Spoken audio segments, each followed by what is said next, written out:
Just briefly, if you can describe what does having a Brady obligation mean to you as a prosecutor? Objection or relevance. I know what it means, so you can proceed. I don't need it answered. I know Your what Honor, Brady it's not- obligations are. So move on. It's not so much for it's to show. Now, you hear this? She know what Brady obligations are, but she turned down my appeal. She denied me at the district court level. This is what she did. But she know her obligations and she know what Brady is, right? You just shit in the bed. You shit the bed. You sat there, what you're trying to do is justify a fault, a flagrant foul that's on video that the prosecutor committed, and now you're sitting there talking about we don't need him to answer that. What do you mean you don't want him to answer that? Why can't he elaborate on what Brady is? Even if you do know, it doesn't matter. We all know the law, but you still got to, well, I ain't gonna say we all know the law because everybody don't know the law. And even when you know the law, you still have to articulate case law. If you don't, then they're gonna bury you. So the law has to be expressed. But you want to stop him from elaborating on Brady. Again, Your Honor, they're somehow accusing him of doing something wrong here. So that's. Who is? I haven't asked the question. Right. Well, okay, then I'll reserve it. Then I'll address it on redirect if they do. Thank you. Your Honor, may I be heard on that? Because I have been threatened and harassed. Judge, I object Threatened to the and witness harassed. I can explain. being the lawyer in the courtroom. He's a witness. He can answer questions, and that's it. I can explain. Well, I can go into that. Okay, with him then. go Mr. ahead. Gray, let's hold off on that just for a moment, okay? I don't want to lose my train of thought. Sure. In your employment with the San Francisco District Attorney's Office, you said part of your role involved investigating wrongful convictions and Brady violations, correct? Correct. Can you just, without going into generally the Brady obligation as a prosecutor, can you describe for the court what that involved when you would perform those activities? Sure. So, like I said, the Independent Investigations Bureau is an independent unit that's separate from every other unit within the District Attorney's Office, and we focus on officer-related misconduct.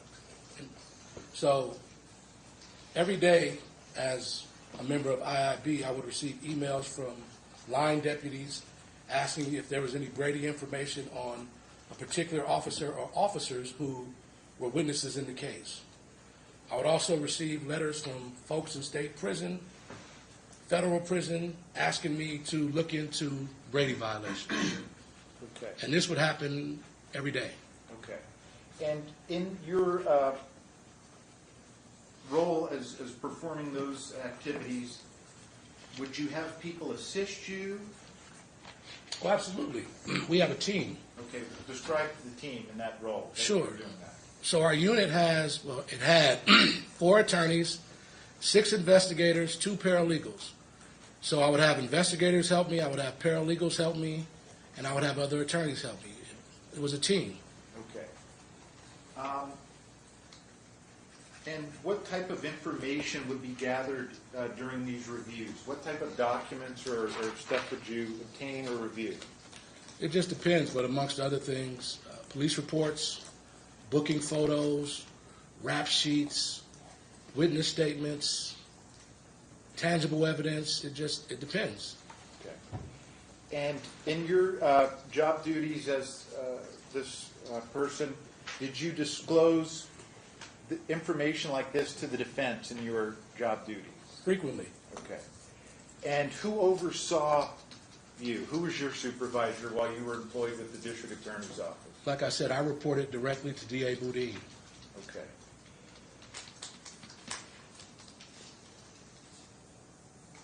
Did you know who Andre Dow was prior to providing a declaration or getting involved in this case? Yes, we grew up in the same neighborhood. Okay. How did you know him? We grew up in the same neighborhood. It's a very, very small neighborhood where everybody knows everybody. Are you older or younger than Mr. Dow? I'm younger. Okay. Did you hang out with Mr. Dow? No, like I said, it's a small neighborhood, so I would see him, and I would see him. He was part of the neighborhood. So, no, we didn't hang out, but I saw him frequently. Did you also know that he was in the music industry? Yeah. Okay. And did you know that he was actually knew very successful people in the music industry? Yes. Who were some of those people? Objection irrelevant. Your Yeah, Honor, what's, oh, I to mean, show what's the relevance? to show Your Honor, because I'll address in a redirect, but point of the during the last hearing, Mr. DiGiacomo made a lot of references that somehow there was favorable treatment here, or that somehow there's some big connection. Mr. Dow is well known, obviously, has a lot of Okay, well, support. the questions you're asking, Well, I'll move but on, you're but asking this witness to testify about who your client knew. I think it's relevant to show that he just knows of him from the music industry. I'll move on. I thought he testified he knows of him from the neighborhood. Yeah, but also that he knows him from know that he was involved in the music industry. I can move on. He said yes. Man, do y'all hear this bitch? Do you see how cantankerous she's very pugnacious. She's on the attack. Soon as that fat bigot white boy that's talking, that's the bitch Mark DiGiacomo. That's the bigot. He got so many people sitting up in the penitentiary for malfeasance, prosecutorial misconduct. That judge is a part of it. Listen to me. People need to investigate this. All of the people that I know, man, look into this. This ain't nothing that I'm just saying because I'm going through it. Listen, there is no vitriol here. Not from this perspective right here. No, none. It's just the fact that this woman is sitting here trying to block. She's trying to roll. She's putting up traffic stop roadblocks. She's doing everything she can for the real not to be revealed. The fact of the matter is, you calling me a pimp. This is why it's important for it to come out and be established on the record that I'm in the music industry. It's supposed to be documented and well recorded because it's for the record. It should let the record reflect. I've been on 10 platinum albums. I've been all over the motherfucking place spreading this game. Yeah. And the whole fact of the matter, now I'm a pimp. Yeah, I got the mind of a businessman, the heart of a gangster, and the tongue of a motherfucking pimp, which makes me a complete package.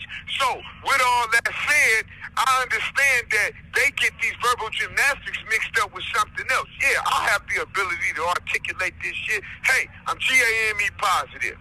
You hear me? I'm infected with this shit. Born with it. What did I choose to do with it? Entertain. Entertain with this game. That's all. Now it's a flag on the play. In a real motherfucking way. You see this bitch. See, she trying to stop because, it's bigger than right there. This should go to the Court of Appeals.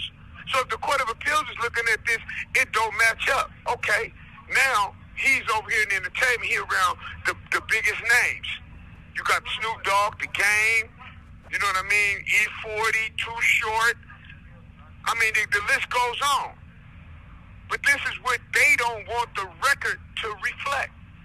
Because he wants to get up here and make it seem like, oh, he a pimp and his prostitute went bad because some foul play took place in the street and she was a witness. Bitch, stop. Stop with the shenanigans.